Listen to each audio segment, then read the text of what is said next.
L'éléphant est-il toujours déchaîné? Cet intrépide hebdomadaire qui est maintes fois monté au créneau pour dénoncer les forfaits et tares de la société semble souffrir de la nouvelle passion de son fondateur.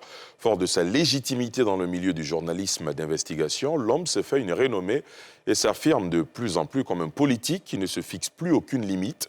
Député maire de la commune de Tiassalé, ville située à plus de 120 km au nord d'Abidjan, notre invité multiplie les sorties sur bien des sujets d'actualité, les plus retentissants décryptés sur ses réseaux sociaux, l'état des lieux après la suppression des cotisations COGES, l'apologie de la médiocrité en Côte d'Ivoire, les disparités dans le secteur télévisuel ivoirien, les prélèvements abusifs de certains opérateurs de téléphonie mobile et même des sujets au-delà de nos frontières, notamment les rapports difficiles entre la France et certains pays africains.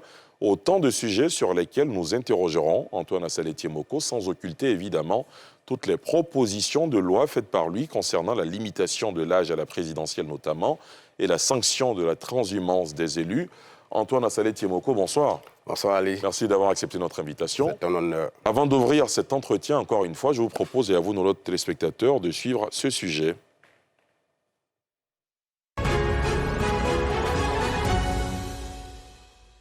Sans réserve reçoit le journaliste d'investigation Antoine Assalé-Tiemoko, fondateur et directeur général du bi-hebdomadaire L'Éléphant déchaîné. Maire de la commune de Tiassalé, à environ 120 km d'Abidjan, Assalé-Tiemoko siège également au sein du Parlement ivoirien. Avec son journal, il s'est fait le porte-voix des sans-voix, avec des enquêtes mettant en cause des décideurs et des politiques, mais aussi dénonçant l'injustice et la corruption entre autres. Antoine Assalé-Tiemoko est connu pour son franc-parler sur des sujets d'intérêt commun qu'il aborde. On peut citer notamment sa décision de suspendre les cotisations des COGES d'établissements scolaires dans sa localité, une décision qui a suscité un grand débat et des décisions fortes au plan national, telles que sa position pour la limitation de l'âge des candidats pour la présidentielle ivoirienne ou récemment la transhumance des électeurs qu'il a ouvertement dénoncée. Qu'est-ce qui explique le silence de l'éléphant déchaîné? Quel est son bilan à la tête de la mairie de Tiassalé qu'il dirige depuis 2018? Ses projets et ses ambitions? Que pense-t-il des élus indépendants qui rallient des partis politiques? Son regard sur l'actualité nationale et internationale sont entre autres des sujets qui seront abordés sûrement sans réserve avec notre invité du jour. Antoine Assalé-Tiemoko, actualité oblige, la Côte d'Ivoire est l'antre de la paix mondiale le temps d'une cérémonie de célébration du prix Félix Houphouët-Boigny pour la paix, prix décerné à l'ancienne chancelière allemande Angela Merkel. Quel est votre commentaire sur l'attribution de ce prix à la chancelière allemande? Ce prix nous ramène au souvenir de Houphouët-Boigny, qui a consacré sa vie à construire la paix et qui a enseigné aux Ivoiriens que la paix était un bien suprême. Et donc aujourd'hui, que ce prix soit encore vivant et que chaque année il soit attribué à une personnalité, cela est la preuve que Houphouët a fait œuvre utile. Et donc c'est une fierté pour les Ivoiriens de constater que son œuvre est toujours célébrée depuis son absence. Est-ce que vous êtes de ces Ivoiriens qui pensent qu'il y a eu un événement dans l'événement, notamment la présence aux côtés du président Ouattara, l'actuel président de la République, des anciens présidents de la République de Côte d'Ivoire, notamment Henri Konan Bédié et Laurent Gbagbo? C'est une bonne chose de voir que les acteurs politiques majeurs de la Côte d'Ivoire se retrouvent au cours d'événements où on parle de la paix. Et donc, pour chaque Ivoirien, c'est une très belle image. Maintenant, derrière la photo, est-ce que le vernis qui est derrière la photo, quand on le gratte, est-ce que la réalité qui est là-bas est plus j'allais dire, vivante? Vous, l'analyste, quand vous grattez ce vernis, qu'est-ce que vous voyez? Je me projette sur 2025. Est-ce que ces tableaux qu'on nous montre qui sont reluisants pourront être aussi beaux en 2025? Voilà la projection que je fais. Le 14 juillet dernier, ils se sont rencontrés, ils se sont parlé. Alassane Ouattara et Henri Konan Bédié se parlent régulièrement, pareil avec Laurent Gbagbo. Vous n'avez pas l'impression qu'on est en train d'aller vers une sorte d'accalmie entre les trois grands de la politique ivoirienne? Les vertus se perdent dans l'intérêt, comme le fleuve se jette dans la mer. Il y a des photos, il y a des actions qui sont de nature à décrisper l'atmosphère. Mais c'est la question qu'on pose, c'est jusqu'à quand? Est-ce que quand les enjeux politiques vont sortir, est-ce que ces souris-là vont être encore... Pour vous, c'est les sourires de façade? Je ne dirais pas ça. Je dirais que quand on fait la projection, on se dit que tous ces tableaux peuvent s'effondrer quand les intérêts vont arriver. Est-ce que vous ne sentez pas dans leur démarche une envie de léguer à la Côte d'Ivoire, aux générations futures, un pays en paix? Parce qu'il était impensable de les voir les trois réunis à la faveur d'une cérémonie comme celle-là. On va supposer que dans leur entendement profond, ils construisent une volonté de céder, bien de laisser la place à une nouvelle génération. Mais on se dit tous que, tel que les choses avancent, il y a comme une sorte de volonté d'aller à une dernière, une ultime confrontation qui pourrait avoir lieu en 2025. Et vous, cette ultime confrontation, éventuellement en 2025, vous ne l'entendez pas de cette oreille parce que vous proposez que l'Assemblée nationale adopte une loi qui consacre le retour dans la Constitution de la limitation de l'âge. Où en êtes-vous avec cette proposition de loi? Alors, vous savez qu'il y a un penseur qu'on appelle Bernard Stiegler qui a dit qu'en politique, il faut prévoir le pire pour que ce pire n'arrive pas et pour se donner les moyens de le combattre. Moi, je pense que nous sommes arrivés à... C'est quoi ce pire? Ce pire, c'est qu'on revienne aux mêmes affaires qui nous ont conduit à la déflagration, aux mêmes comportements qui nous ont conduit à 3000 morts en 2010. Quels sont ces comportements? C'est les affrontements de la classe politique ivoirienne qui n'a pas confiance dans le processus électoral. Et donc, il faut mettre tout en œuvre pour que les mêmes actions ne se reproduisent pas pour produire les mêmes résultats. Voilà pourquoi j'ai anticipé en proposant un texte de loi qui, s'il était pris en compte, pourrait de façon définitive ou de façon importante amener les Ivoiriens à vivre mieux et avoir moins de peur dans l'avenir. Mais visiblement, ce texte de loi n'a pas de chance d'être adopté. Écoutez, le texte a été déposé depuis le 4 avril 2021. Je suis toujours dans l'attente de sa programmation. J'estime que le Parlement, c'est la maison du peuple, c'est la maison de la démocratie. Et donc, quand un député propose une loi, il faut bien que cette loi-là, cette proposition de loi arrive à débat. Et puis après, on fera le vote. Et donc, j'attends que la conférence des présidents propose ou bien programme ce texte à débat à la prochaine session qui va s'ouvrir en avril prochain. Antoine Assalé Tiemoko, sans réserve, en toute lucidité, est-ce que vous êtes convaincu de ce que cette loi peut avoir un succès, peut passer à l'Assemblée nationale? Dans un monde où les intérêts des populations sont pris en compte, je pense que cette loi aurait pu être une aubaine pour la classe politique pour mettre les choses à plat. Au départ, je pense que le chef de l'État était dans de très bonnes dispositions par rapport à une volonté de céder la place à une nouvelle génération. Mais vous savez qu'on ne gouverne pas en dehors des réalités. Et par conséquent, il tient compte de ce nombre d'environnements. Et je ne suis pas sûr qu'aujourd'hui, il soit très chaud à y aller. À côté, vous avez vu que les autres acteurs ne sont pas aussi très chauds, puisque au Parlement, il y a une sorte de peur d'évoquer la retraite des trois grands. Et donc, je suis pessimiste quant au succès de cette loi. Mais on est en démocratie, le texte est déposé, il faut qu'il soit programmé, on fait le débat, et puis bon, il peut être rejeté comme être adopté, mais au moins on fait le débat, et les Ivoiriens apprécieront. Antoine Assalé Tiemoko, vous proposez aussi une loi pour sanctionner la transhumance des élus. Est-ce que cette loi a déjà été déposée? Oui, cette loi aussi a été déposée depuis le 4... Quel est son sort? Lui également, on attend qu'il soit programmé, parce que c'est une loi une proposition de loi qui, si elle était adoptée, pourrait amener les Ivoiriens à reprendre un peu confiance dans la classe politique. Parce que je pense que ce n'est pas normal que les acteurs politiques envoient de mauvais signaux aux Ivoiriens. Vous savez, la jeunesse, elle n'écoute pas, elle copie. Elle copie ce que font les acteurs politiques. Quand vous voyez des acteurs politiques qui, à la veille des élections, comme par enchantement ou bien parce qu'ils ont fait un rêve, découvrent subitement que c'est ailleurs, que l'herbe est encore plus fraîche et vont sans demander l'avis de la population. Et j'estime que nous n'avons pas à trahir, que quand on a été élu sur une bannière, il faut continuer son mandat sur cette bannière. On n'a pas à aller ailleurs pour montrer que c'est là-bas que se trouve le développement, alors qu'on est acteur et que notre rôle est de faire du développement. Dans le grand spectre dans lequel vous mettez la transhumance politique, est-ce que vous ne faites pas aussi souvent de confusion? Est-ce que pour vous, toutes les alliances ou tous les mouvements d'un parti politique à un autre sont à condamner? Je pense que le mandat impératif est exclu et qu'il n'y a pas de mandat impératif. Mais en même temps, si on pose le problème sur le plan du mandat impératif, on fait fausse route. Il faut poser le problème sur le plan éthique. Nos sociétés sont fragiles démocratiquement.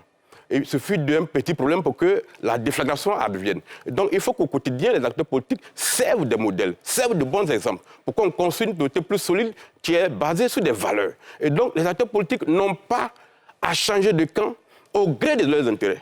Vous savez, Ségolène Royal a dit... Ça peut être au gré des intérêts de la Côte d'Ivoire, comme réclame Pascal Affi N'Guessan, dont on va parler. Oui, c'est un autre débat. Parce qu'à Finguessan, il ne se fonde pas dans un parti politique. C'est une alliance dans laquelle il garde son identité. Donc vous ne trouvez aucun inconvénient? Ça, je n'y trouve pas d'inconvénient. Je parle des acteurs comme un maire qui est élu sous une bannière. Comme le maire de Bokanda qui vient de rejoindre les rangs du RHDP. Ben voilà. Vous savez, le RHDP est un parti qui a bien raison de vouloir s'élargir et donc d'attirer d'autres cadres. Ils ont raison. Mais les cadres des partis politiques, les acteurs politiques indépendants qui vont vers le RHDP, eux, ils ont tort par rapport aux arguments qu'ils développent avant de partir. Quand un maire, pour ne pas citer un parti politique, quitte son parti à 8 mois des élections pour aller au RHDP, en disant qu'il sait que c'est là-bas que c'est tout le développement, et que dans le RHDP, il aura les moyens pour travailler. C'est un argumentaire qui est faux. Parce que cela supposerait que le chef de l'État et son gouvernement font de la discrimination par rapport aux ressources du pays dont on met à disposition les élus. Or, il n'y a aucune discrimination entre un élu RHDP et un élu PDCI ou FPI ou bien PPACI. C'est les mêmes ressources en fonction de la taille et de la population de la ville qui sont déversées dans les communes. Donc, un maire qui dit que je pars au RHDP parce que je veux du développement, cet argumentaire est un mensonge. Et les Ivoiriens ne doivent pas accepter ça. Alors, vous avez certainement vu d'un mauvais œil ce mouvement qu'il y a eu. On a parlé de mercato politique. L'ancien directeur de cabinet du président du PDC-RDA, qui la semaine dernière a déposé ses valises au RHDP, cette semaine même, ainsi que le maire de Bokanda et d'autres cadres. Vous avez vu cela d'un mauvais œil? Oui, pourquoi? Moi je pense que ce ne sont pas... C'est leur droit. Non, c'est leur droit le plus absolu. Mais il faut un peu de dignité. Est-ce que les mots ne sont pas trop forts? Non. Est-ce un manque de dignité que de vouloir rejoindre, de quitter un parti politique pour en rejoindre un autre? Non. Est-ce que vous-même, vous ne serez pas exposé à cela un jour dans votre carrière politique? Non, je pense que la politique a pour finalité la recherche du bien pour le peuple. On est bien d'accord. Voilà. Et donc, un parti politique de l'opposition, son essence, c'est de dénoncer. C'est de créer un environnement dans lequel il propose mieux par rapport au pouvoir qui est en place. Si on disait tous, à l'époque de Houphouët-Boigny, que comme Houphouët-Boigny travaille très bien, donc le multipartisme n'a pas son sens. Voilà un peu le raisonnement qu'on fait. Houphouët travaillait bien, parce que c'est lui qui a construit ce pays-là. Si on raisonnait ainsi, tous les Ivoiriens seraient allés au PDCI. Mais c'est sous Houphouët-Boigny que le multipartisme est advenu et qu'on a créé plusieurs partis. Comment, quelques années plus tard, quelques décennies plus tard, on soit en train de construire un système dans lequel on a l'impression que les Ivoiriens veulent revenir au parti unique. Ça, c'est inquiétant. Et comme je l'ai dit, je le répète, le RHDP a le droit, a raison de vouloir élargir ses bases. Mais les acteurs politiques qui courent tous au RHDP, à supposer que tous les Ivoiriens vont au RHDP. Mais qui va défendre les Ivoiriens contre le parti au pouvoir? Qui va dénoncer un peu quand le parti au pouvoir ne fera pas des choses qui sont correctes par rapport aux lois? Et donc, on ne peut pas aller tous au parti politique. Il faut qu'il y ait un peu une rampe de force qui soit là pour dire non, ça c'est bon, mais on peut faire mieux. Ou bien ça c'est pas bon et il faut améliorer. Mais si tout le monde court pour aller au parti unique, à supposer que tout le PDCI se vide dans le RHDP et que tout le PPACI va au RHDP, comment va se porter le pays? Et donc, on a l'impression qu'il y a des partis politiques qui ont des valeurs fortes, parce que le RDR, pendant toute sa période de disette, on n'a pas vu un mouvement des gens du RDR vers le parti au pouvoir. Donc, ils avaient des convictions, ils avaient des valeurs. Vous prenez le PPACI, vous ne voyez pas des gens du PPACI courir pour aller au RHDP. Donc, on a l'impression qu'il y a des partis qui incarnent des valeurs et qu'il y a un parti qui est là, comme le PDCI, dont les cadres n'ont pas envie de se battre, n'ont pas envie de souffrir et qui veulent toujours aller là où l'herbe est plus verte. Ça, c'est des questions qu'on doit... Ça ne concerne pas tous les cadres du PDCI, il y en a qui sont restés dans ce parti. Quelques cadres. D'accord. Antoine Assalé Tiemoko, est-ce que vous-même, dans votre carrière, il peut arriver que vous soyez débauché par un parti politique parce que vous épousiez les convictions et la vision du leader principal de cette formation? Que les choses soient très claires. Dites-moi. Et je veux que ce soit très clair. Je suis un élu indépendant. Et vous l'êtes resté pour l'instant? Et je suis resté jusqu'à ce jour, élu indépendant. Le jour où je voudrais aller dans un parti politique, si j'ai un mandat,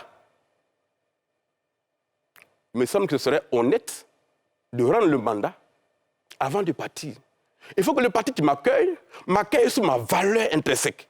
Se disent, ce cadre-là, cet individu-là, si on a dans nos partis, il peut nous apporter telle chose.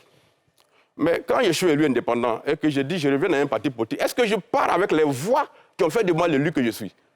Donc j'estime qu'un parti peut travailler correctement, comme le parti au pouvoir, avec un chef d'État qui se bat au quotidien pour que les Ivoiriens, leur vie s'améliore, pour que le pays se développe. C'est une chose qu'on ne peut pas nier.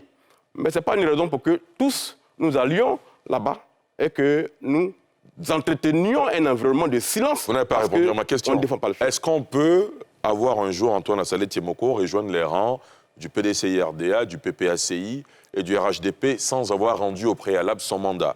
Parce que les hommes politiques qui ont dit des choses et qui se sont dédits dans ce pays, on en trouve tous les jours. Mais bien sûr, On est bien d'accord. mais je vous le dis tout net. Les chances que, en tant qu'élu indépendant, je débarque dans un parti politique sont extrêmement minces. D'ailleurs, la résistance a été difficile. Vous avez été démarché par des partis pour les rejoindre? Oui, mais depuis 4 ans, je suis démarché. Par qui? Par tous les partis. Je ne dirais pas un parti, particulièrement, mais tous les partis, par rapport à Thiès-Salé, ont essayé de m'avoir avec eux. Mais j'ai dit que j'ai été élu pour faire une mission. Cette mission, je vais l'accomplir jusqu'au bout. Jusqu'au bout, c'est quand? C'est jusqu'à la prochaine municipale? C'est jusqu'à la prochaine municipale. Et donc, à la prochaine municipale, vous pourrez arborer le costume d'un autre parti? Non, j'y vais en tant qu'indépendant, parce que je serai candidat en tant qu'indépendant. Et je pense que je vais gagner en tant qu'indépendant. Et si je gagne en tant qu'indépendant, eh bien, ça sera parti pour encore 5 ans en tant qu'indépendant.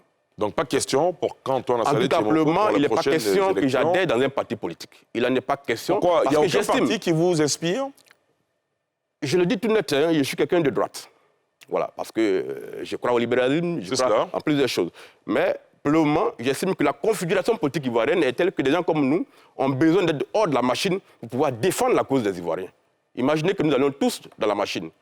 Comment on va défendre les Ivoiriens?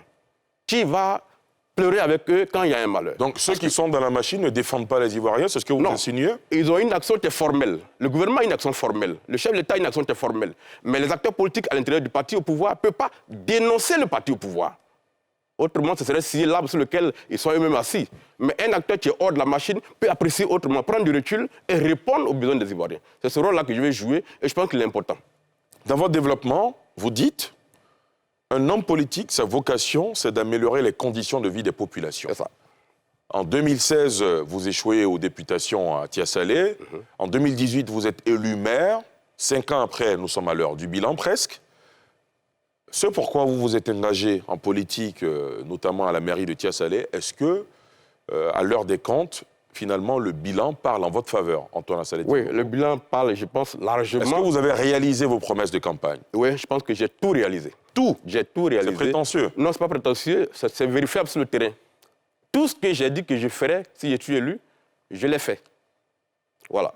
Donc, il faut bien qu'il y ait des acteurs politiques qui tiennent un peu leurs promesses. À Thiès-Salé, tout ce que j'ai dit que je ferais, je l'ai fait en 4 ans. Voilà. Et donc, nous nous projetons pour un autre mandat, nous nous projetons pour l'avenir. Et donc, il y a plein de choses encore que nous voulons faire parce qu'il y a une vision derrière qui enclenche tout ça et on le met en œuvre. Si vous avez déjà tout fait, pourquoi rempiler? Oui, mais le premier mandat était sur un projet précis.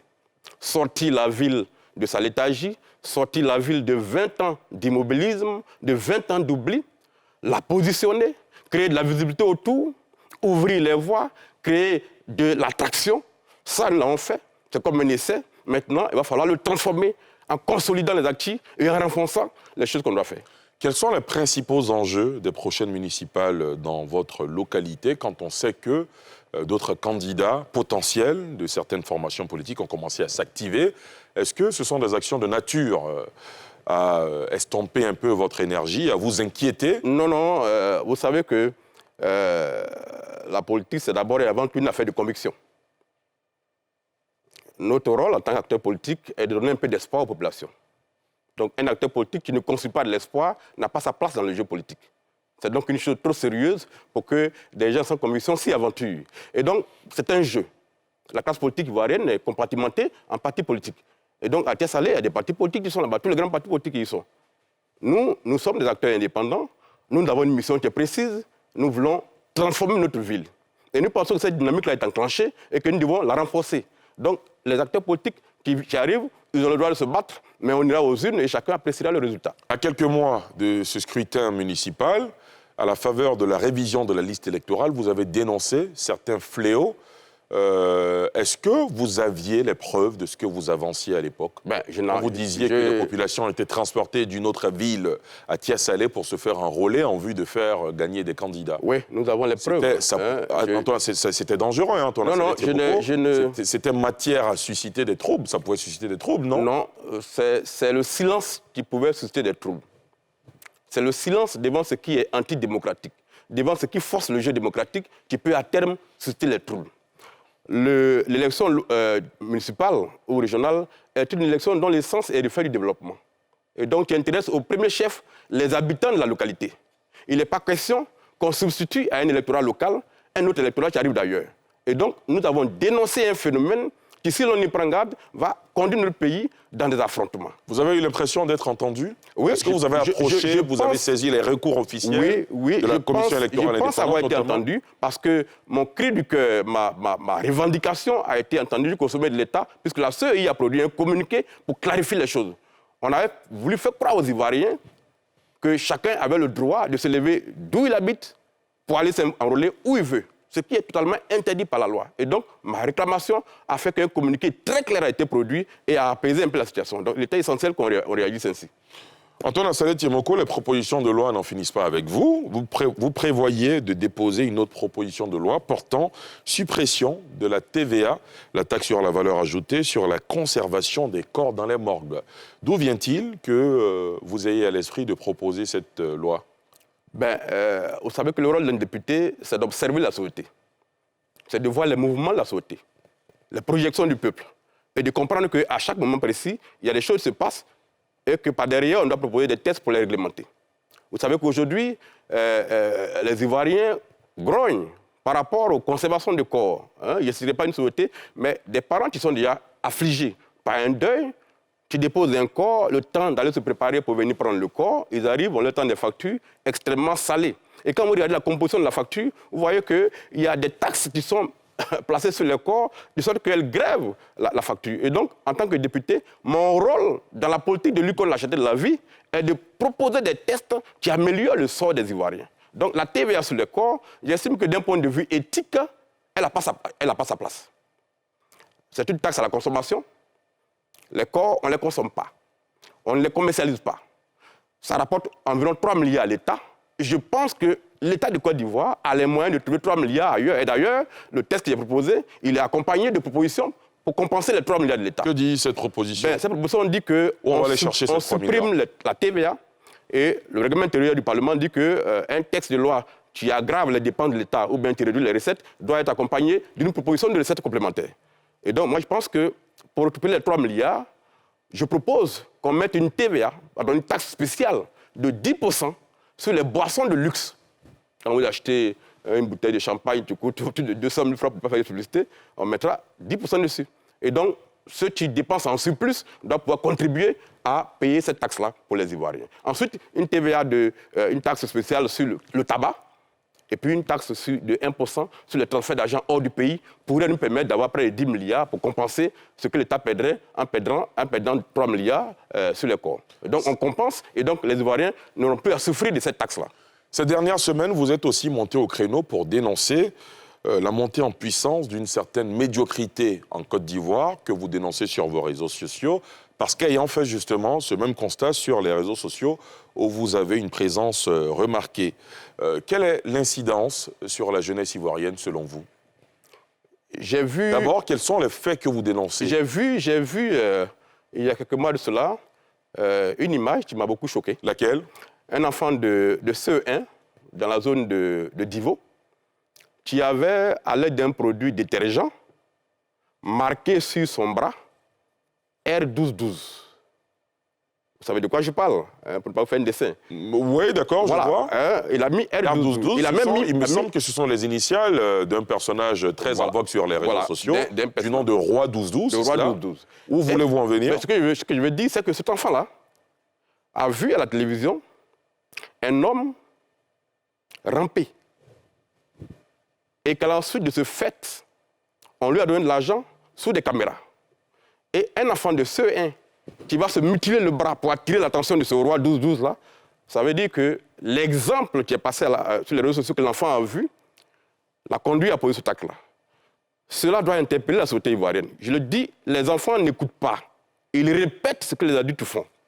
Et donc, en tant qu'acteur politique, en tant que député, mon rôle, c'est de travailler en amont à prévenir un comportement qui serait de nature demain à détruire la société quand les jeunes n'auront plus de valeur. Est-ce que ce n'est pas un acte isolé qui n'est pas symptomatique d'une société... Prenez les réseaux sociaux ivoiriens. Prenez les réseaux sociaux ivoiriens. Qu'est-ce que vous décrivez? Prenez les réseaux sociaux ivoiriens. C'est la célébration au quotidien de la médiocrité. Vous faites une publication sur un Ivoirien qui a créé un champ de bananes de façon extraordinaire, ou bien qui a créé un produit sur lequel on doit communiquer, vous n'aurez pas plus de 10 likes, vous n'aurez pas plus de 10 commentaires.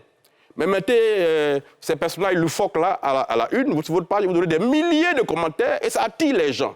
Nous sommes en train de construire une société de médiocrité dans laquelle ceux qui ont du mérite ne sont pas célébrés et ce sont les faux modèles qui ont pignon sur rue et qu'on brandit à nos jeunesses. C'est dangereux, il faut combattre ça. Quelles sont les raisons de ce fléau que vous dénoncez?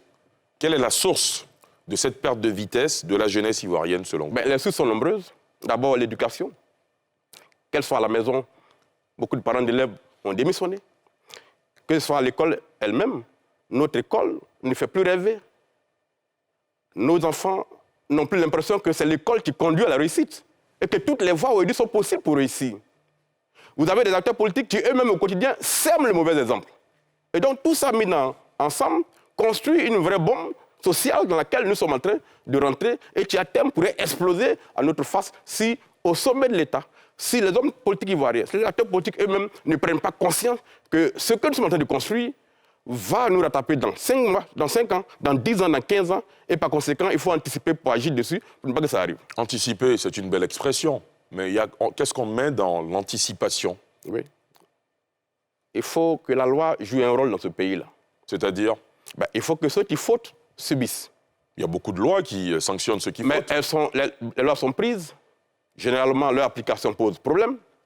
Quand on célèbre les faux modèles à la télévision, à la radio, et que des lois interdisent l'exposition de ce qui n'est pas conforme à la morale, il faut bien que la sanction soit systématique pour que les gens comprennent que... On pourra crier justement à ce que les libertés d'expression soient... La stabilité d'un État, l'avenir d'une population sont plus importants que les petites libertés dont l'expression conduit au libertinage devant lequel l'État s'affaisse, devant lequel l'État s'écroule. Il faut réagir. Vous êtes journaliste, journaliste d'investigation. Vous attachez du prix à la liberté d'expression, la liberté de la presse. Donc, le disant comme ça, beaucoup ne comprendraient pas. La liberté d'expression est une chose, très belle chose dans une démocratie. Mais pour vous, on ne doit pas tout dire, vous savez qu'il n'y a pas de liberté sans loi. On est d'accord? Il n'y a pas de liberté sans loi. On ne peut pas tout dire. Il faut que les lois encadrent cette liberté d'expression-là. On ne peut pas tout dire quand on est le peuple ou même quand on est politique. Parce que même quand on est politique, souvent vous transgressez les lignes. Même quand on est politique, on ne peut pas tout dire. Parce que notre essence est de construire une société de valeurs. Et donc, tous les actes que nous posons doivent avoir pour finalité de tirer la société vers le haut. Tout ce qui tire notre société vers le bas doit être combattu avec la plus grande force. Vous approuvez donc la loi qui a été proposée par la Haute Autorité de la Communication Audiovisuelle, affirmant la responsabilité des blogueurs, des influenceurs qui ont un peu plus de 25 000 abonnés sur leur page, qui les amène à contrôler un peu ce qui est dit. Vous approuvez cette loi? Je considère qu'à un moment donné, il faut encadrer certaines libertés. Je le répète, il n'y a pas de liberté en dehors des lois. Et donc, tout ce qui est de nature à fragiliser le socle d'une société doit être encadré et les sanctions doivent être de façon préventive. Il faut d'abord faire de l'éducation pour qu'après la sanction s'abatte. Et donc, tout ce qui, sur les réseaux sociaux, peut contribuer à fragiliser. Parce que, vous savez, les réseaux sociaux ivoiriens sont un monde extrêmement terrible dans lequel vous avez pratiquement 99% de tout ce qui est balancé qui est faux. Et donc, les journalistes qui font un travail professionnel, eux-mêmes sont complètement noyés par une armée de journalistes, entre guillemets, qui sont sur les réseaux sociaux et qui contribuent à créer la psychose au quotidien. Et par conséquent, des lois doivent venir pour encadrer ça. Antoine Assalé Tiemoko, vous êtes récemment aussi prononcé sur un sujet qui concerne le secteur télévisuel ivoirien. Vous dénoncez les disparités qu'il y a, vous parlez de faveurs faites à un mastodonte de l'audiovisuel mondial, et également les petits acteurs de la télévision en Côte d'Ivoire qui viennent s'installer, notamment NCI qui a à peine 3 ans. Effectivement, je suis un élu. Je suis un élu ivoirien. C'est vrai que c'est quoi le constat qui vous a poussé à faire c'est vrai que je suis élu de Tessalé, mais j'ai une envergure nationale puisqu'on est député. ce qui me pousse à sortir, c'est que j'ai l'impression que des conventions qui sont signées entre notre pays et des multinationales ne protègent pas suffisamment les droits des Ivoiriens. J'estime que quand on paye un média qui est payant, pour ne pas faire de redondance, quand on paye ça, il faut que la chaîne nationale, qui est notre chaîne sur laquelle parle notre président, soit toujours disponible. Il n'est pas question que, parce que notre abonnement est arrivé à terme, on nous prive de notre télévision nationale. Il faut que le ministère de la Communication prenne des dispositions pour que la télévision nationale soit toujours disponible. Au-delà de ça, cette multinationale n'a pas le droit de concurrencer les télévisions privées nationales, comme vous, vos télévisions NCI, parce que vous vivez de la publicité. Et donc, il faut que l'État prenne des dispositions pour que les télévisions privées nationales, qui sont gratuites, aient des moyens de fonctionner. Mais quand le même segment, cette société qu'on peut appeler le mastodonte, là, arrive à créer des télévisions privées sur lesquelles elle fait de la communication, de la publicité, alors que vous ne trouvez pas, il y a qu'un État qui protège ses nationaux doit prendre des dispositions pour que ces choses-là soient de façon faite. Quelles dispositions pourrait prendre l'État dans ce cas de figure? Il faut qu'elle veille à ce que la publicité soit équitablement disponible pour tous les acteurs. Qu'un seul acteur ne capte pas 90% de la publicité pendant que les acteurs nationaux sont en train de mourir. Parce que vous créez des emplois. Si vous disparaissez, les Ivoiriens n'auront plus cette liberté de surfer sur les télévisions, aller à gauche, aller à droite. Et donc, on sera contraint de suivre une seule télévision, et ce n'est pas normal. Les Ivoiriens n'auront plus la liberté de vous avoir en interview, en prime time, comme on est en train de le faire en ce moment. Antoine Assalet Tiemoko, vous vous êtes aussi prononcé abondamment sur les rapports entre la France et certains pays africains, rapports difficiles, faut-il le rappeler. Je pense notamment au Mali, au Burkina Faso. Pour vous, est-ce que ces rapports difficiles entre la France et ses pays voisins, frères de la sous-région ouest africaine, est-ce que ces rapports ont une incidence, peuvent avoir une incidence sur la Côte d'Ivoire? Forcément. Le Burkina et le Mali... Pourquoi et comment? Ce qui se passe au Burkina interpelle la Côte d'Ivoire. Vous avez des millions de ressortissants du Mali et du Burkina en Côte d'Ivoire. C'est des pays qui sont dirigés aujourd'hui par des juntes militaires, donc des gens qui n'ont pas un mandat du peuple, et qui agissent dans un pouvoir de fait. Et donc, les actions qu'ils posent là-bas... De plus en plus de voix d'intellectuels dans ces pays s'élèvent pour dire que la légitimité n'existe pas seulement dans un vote, dans une élection présidentielle. Elle peut aussi s'exprimer à travers Vous savez, le drame de l'Afrique, c'est les convictions qui volent en éclats des acteurs qu'on appelle intellectuels, parce qu'ils ont une cause à défendre qui les arrange eux-mêmes. La légitimité provient du peuple. En dehors du peuple, il n'y a pas de légitimité. Et donc, quelqu'un qui a fait un coup d'État, jamais il ne sera légitime, il a un pouvoir de fait. Mais et donc, ce qui se passe au Mali... qui est né à la suite d'un coup d'État, qui, quand il lance des mots d'ordre, il a l'impression qu'il est soutenu. Les rues sont bondées de monde partout dans le pays. Il peut avoir l'impression d'avoir une légitimité. Mais ce n'est qu'une impression. La légitimité, je l'ai dit toujours, provient du peuple et ça se fait par voie électorale. En dehors de ça, il n'y a pas de légitimité. Et donc, des acteurs qui n'ont pas de légitimité doivent poser des actes, peut-être pour faire plaisir à une classe de population qui les suit, mais ces actes ne doivent pas avoir de conséquences sur les pays voisins. Et donc, ils ont la liberté de rompre leurs relations avec la France. C'est leur droit le plus absolu. Mais la Côte d'Ivoire, c'est un pays souverain qui a le droit de se comporter comme elle l'entend vis-à-vis de ses partenaires. Donc, ils n'ont pas à juger la Côte d'Ivoire. Ils sont libres de faire ce qu'ils veulent là-bas. Mais qu'ils sachent que leurs actes ont une conséquence sur la Côte d'Ivoire, et par conséquent, notre pays et notre président aussi ont le droit d'agir en conséquence pour prévenir ce qui arrive.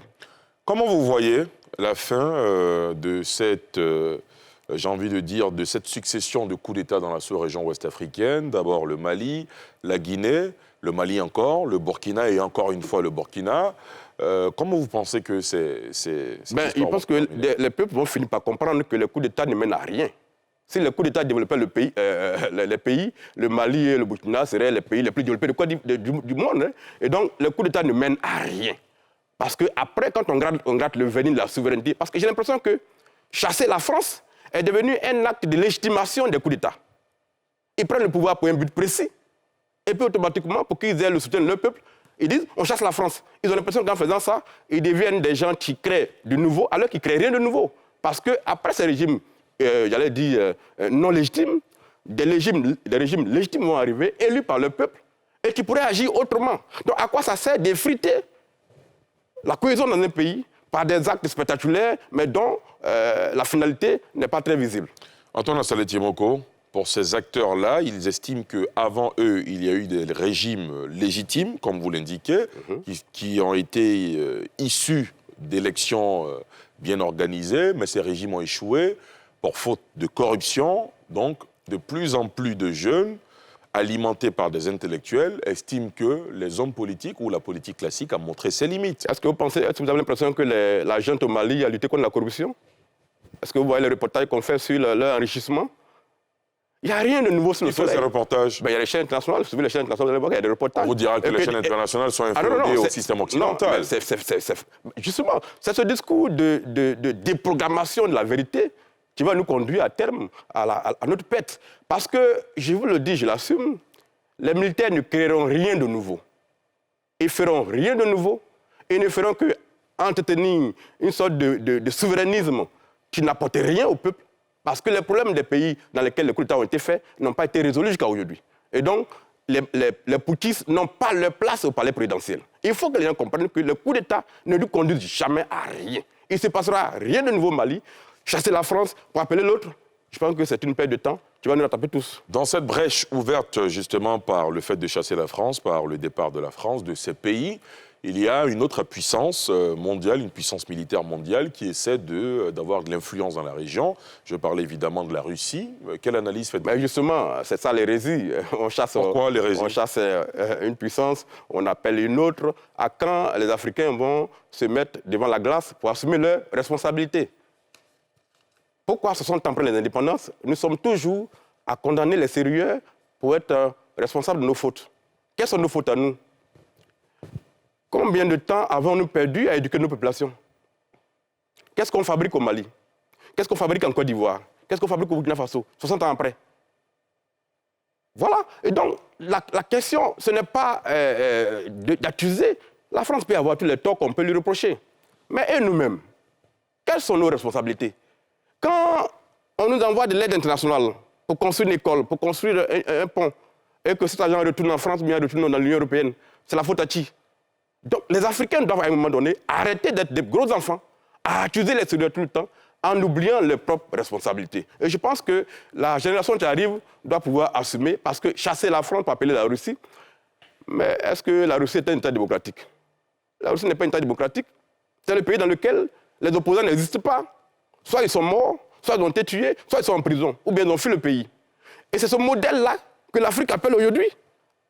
Je pense qu'il faut que la jeunesse africaine comprenne que notre bonheur ne viendra que par notre prise de conscience.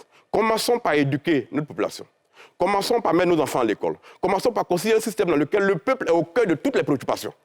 À partir de ce moment-là, dans 10, dans 20 ans, on aura nos souverainetés. Parce qu'un peuple où 70% de la population est analphabète n'est pas un peuple souverain. C'est un mensonge de dire qu'on est souverain alors que moins de 3% de la population comprend les enjeux du développement. C'est un problème. Antoine Assaleti Moko, vous allez à présent répondre aux questions de nos internautes. Ce sera juste après ceci.